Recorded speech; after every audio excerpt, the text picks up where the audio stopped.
نحمدہ و نصلی علی رسول الکریم اما بعد۔ مولانا حمدان صاحب ہیں مانگڑھ بناسکانٹھا گجرات کے۔ انہوں نے پوچھا ہے کہ جمادی الاول میں چاند کی صورتحال کیا ہے؟ جواباً عرض ہے کہ 4 دسمبر بروز سنیچر کو انڈیا میں چاند کی اونچائی ہے 0 ڈگری، برما میں چاند کی اونچائی ہے 1 ڈگری مائنس یعنی پہلے ڈوب جائے گا۔ بنگلہ دیش میں چاند کی اونچائی ہے 1 ڈگری مائنس یعنی پہلے ڈوب جائے گا۔ کراچی میں چاند کی اونچائی ہے 0 ڈگری یعنی 1 ڈگری بھی نہیں، اور پشاور میں بھی ہے 1 ڈگری مائنس۔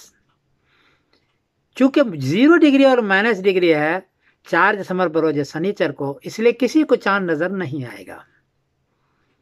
5 دسمبر بروز اتوار کو انڈیا میں چاند کی اونچائی ہے 12 ڈگری، برما میں چاند کی اونچائی ہے 12 ڈگری، بنگلہ دیش میں چاند کی اونچائی ہے 10 ڈگری، کراچی میں چاند کی اونچائی ہے 11 ڈگری، اور پشاور میں چاند کی اونچائی ہے 8 ڈگری۔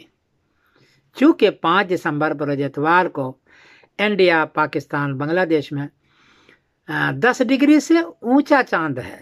چاند 9 ڈگری مشکل سے نظر آتا ہے، 10 ڈگری میں چاند نظر آتا ہے، رؤیت عامہ ہوتی ہے۔ تو چونکہ 10 ڈگری سے اونچا ہے، 12 ڈگری، 11 ڈگری، 10 ڈگری ہے، اس لیے انڈیا، پاکستان، برما، بنگلہ دیش اور پشاور میں ذرا مشکل سے چاند 5 دسمبر بروز اتوار کو نظر آئے گا، اور 6 دسمبر بروز پیر کو جمادی الاول کی پہلی تاریخ ہوگی۔ یہ انشاءاللہ العزیز ہوگی، یہی صورتحال ملے گی۔